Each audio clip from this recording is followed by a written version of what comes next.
आज हम चर्चा करेंगे भारत के नालंदा विश्वविद्यालय की। सन 1192 ईस्वी में पृथ्वीराज चौहान के हारने के पश्चात भारत की सीमाएं पूरी तरह से असुरक्षित हो गई। दिल्ली की गद्दी पर कुतुबुद्दीन ऐबक बैठ गया। बख्तियार खिलजी नामक शैतान ने पूरे विश्व के शिक्षा के गढ़ को नष्ट कर दिया, जिसका नाम था नालंदा विश्वविद्यालय। और समय था सन 1199 ईस्वी। जब पूरा विश्व सभ्यता की शुरुआत कर रहे थे, तब यहाँ पर ज्ञान का भंडार था, परंतु उसे ऐसे मिटाया गया ताकि यहाँ की वैज्ञानिकता कोई जान ना सके और वह हम भारतीयों पर राज कर सके। परंतु होनी को कौन टाल सकता है। आज से 1500 वर्ष पूर्व 630 से 642 ईस्वी के बीच चीनी यात्री ह्वेनसांग भारत में रहा तथा लगभग 2 वर्ष नालंदा विश्वविद्यालय में शिक्षा ग्रहण की तथा यहाँ से प्राप्त ज्ञान को तथा कुछ पुस्तकों को चीन ले गया, जिससे नालंदा विश्वविद्यालय की भव्यता तथा प्राचीनता की जानकारी पूरे विश्व को हुई और खंडहर के रूप में परिवर्तित करने के बाद दफन इतिहास तथा हजारों हत्याएं तथा वैज्ञानिक ज्ञान आज पुनर्जीवित हो रही है। अब आइए जानते हैं इतिहासकारों के अनुसार नालंदा विश्वविद्यालय के विषय में। नालंदा विश्वविद्यालय मगध राज्य में स्थित था, जो वर्तमान समय में बिहार राज्य के पटना से लगभग 95 किलोमीटर दक्षिण पूर्व दिशा में खंडहर के रूप में है। इस विश्वविद्यालय की स्थापना गुप्त शासक कुमार गुप्त को माना जाता है तथा समय लगभग 450 से 470 ईस्वी अर्थात लगभग 1600 वर्ष पूर्व। शिक्षा यहाँ पहले से ही दी जाती थी। विश्वविद्यालय में सभी खर्चे आर्थिक मदद से पूरी की जाती थी। शिक्षा पूरी तरह से निःशुल्क था। यहाँ भारतवर्ष के छात्रों के साथ विश्व के बहुत से देश जैसे चीन, जापान, तिब्बत, तुर्की, फारस, Indonesia, Korea, Mongol, Iran, Persia आदि से पढ़ने के लिए आते थे। विद्यार्थियों की संख्या 10,000 से भी अधिक थी तथा शिक्षकों की संख्या लगभग 2,000 बताई जाती है। यहाँ पर केवल प्रतिभाशाली विद्यार्थी ही प्रवेश पा सकता था, क्योंकि प्रवेश परीक्षा के 3 स्तरों को उत्तीर्ण करना होता था। यहाँ जाति, पाति, रंग, कुल, क्षेत्र आदि भेदभाव नहीं था। यहाँ का पुस्तकालय यानी लाइब्रेरी विश्व प्रसिद्ध था। पुस्तकालय बहुमंजिला इमारत थी, लगभग 9 मंजिला बताया जाता है, जिसमें लगभग 50 लाख पुस्तकें थीं, क्योंकि जलाने के उपरांत 3 माह से 6 माह तक यह विश्वविद्यालय जलता रहा। पुस्तकालय के लिए रत्न रंजक, रत्नोदधि, रत्न सागर नामक 3 विशाल भवन थे, जिसमें पुस्तकें रखी गई थी।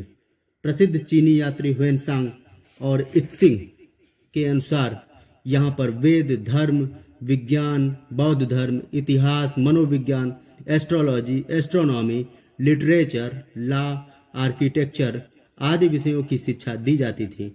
यहाँ पर विद्यार्थियों का एक संघ होता था, जो विद्यार्थियों की समस्याओं का समाधान करवाता था। अनुशासन पर ज़्यादा ध्यान दिया जाता था तथा कोई भी निर्णय सर्वसम्मति से लिया जाता था। पुस्तकें यहाँ पर ऐसे रखी जाती थी जिसे आसानी से खोजा जा सके, जैसे आज कंप्यूटर से खोजा जाता है। अब मिटाने की कहानी पर चर्चा कर लेते हैं। बहुत से युद्धों के पश्चात बहुत से लोगों को मौत के घाट उतारने के पश्चात इस्लामिक मोहम्मद बिन बख्तियार खिलजी बहुत बीमार हो गया और उसके हकीम उसका इलाज करने में सफल नहीं हो पा रहे थे। तब किसी ने कहा कि आप नालंदा विश्वविद्यालय के आयुर्वेदाचार्य के पास चले जाइए, वहाँ आप ठीक हो जाएंगे। वह सेना समेत वहाँ पहुँचा। इलाज हेतु शर्त रखी कि मैं आपकी दवा नहीं खाऊंगा और मुझे ठीक कर दो।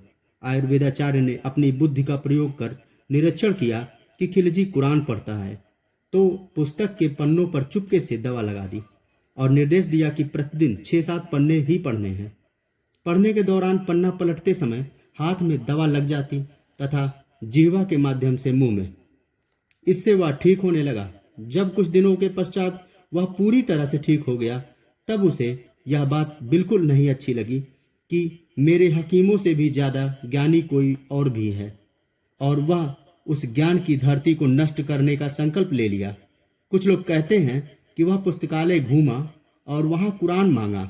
पुस्तकालय में कुरान नहीं मिला तो इस बात से नाराज होकर वहां के शिक्षकों और कर्मचारियों की हत्या करने लगा।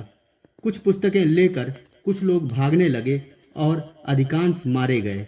हजारों लोगों की हत्या करने के उपरांत पुस्तकालय को अग्नि के हवाले कर दिया गया और भारतवर्ष के ज्ञान को शमशान में तब्दील कर दिया, जो कि आज खंडहर के रूप में चीख चीख कर कह रहा है कि हमारे साथ कितना बड़ा अन्याय हुआ है। इस विश्वविख्यात स्थान के नष्ट होने के 400 वर्ष के पश्चात बहुत से देश अलग अलग बातों के खोज के कारण प्रसिद्ध होते गए और लोग कहते हैं कि भारतवर्ष में कुछ था ही नहीं। हमारे भारतवर्ष के बहुत से खोजों को हमारे विचार से लोग पेटेंट करवा रहे हैं। विचार करने की आवश्यकता है कि यदि नालंदा नष्ट नहीं होता तो आज भारतवर्ष कहाँ पर होता। पूरा विश्व भारतवर्ष में शिक्षा ग्रहण करने के लिए आज भी आते और आज भी सोने की चिड़िया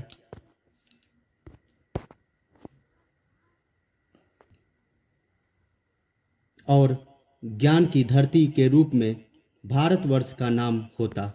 हमें पूरे विश्व से अनुरोध करना होगा कि नालंदा से संबंधित जो भी जानकारी आपके देश में मिलती है उसे भारत सरकार को प्रेषित कीजिए, जिससे नालंदा को पुनः उसी स्थान पर पहुंचाया जा सके जहां पर आज से 900 वर्ष पूर्व था।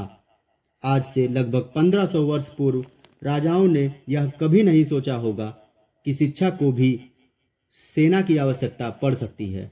यदि सैन्य सुरक्षा होती तो शायद वह विश्वविद्यालय आज भी सुरक्षित होती। विश्व प्रसिद्ध वैज्ञानिकों की हत्या कर दी गई और उनकी आत्मा को शांति तभी मिलेगी जब उस विश्वविद्यालय को पुनर्जीवित कर दिया जाएगा। पूरे विश्व से महान शिक्षक, 50 लाख से अधिक पुस्तकें, शिक्षण कार्य, ज्ञान विस्तार, अनुशासन आदि जब पुनः स्थापित हो जाएगा तभी उन निरपराध आत्माओं को हम श्रद्धांजलि दे सकेंगे। जान बचाने वालों की ही हत्या करने वाले अपराधी को सजा तो मिल गई थी। उसके सैनिक ने ही उस अपराधी को उसके अपराध की सजा दे दी, परंतु इंसाफ तो दोनों पक्षों को मिलना चाहिए। उन मासूम विद्यार्थियों और शिक्षकों के विषय में सोचिए। बेचारों को बेवजह मौत के घाट उतार दिया गया। जब नालंदा विश्वविद्यालय पुनः विश्व स्तर का विश्वविद्यालय के रूप में प्रतिष्ठित हो जाएगा तब उनके जख्मों पर मरहम लग सकेगा। मैं सभी से अनुरोध करना चाहता हूं कि सभी लोग इस संदेश को सभी तक पहुंचाइए, जिससे से जल्द ज्ञान की धरती को बुलंदी पर पहुंचाया जाए तथा जिन्होंने इसे नष्ट कर दिया था उनके मुख पर कालिक पुत जाए। जय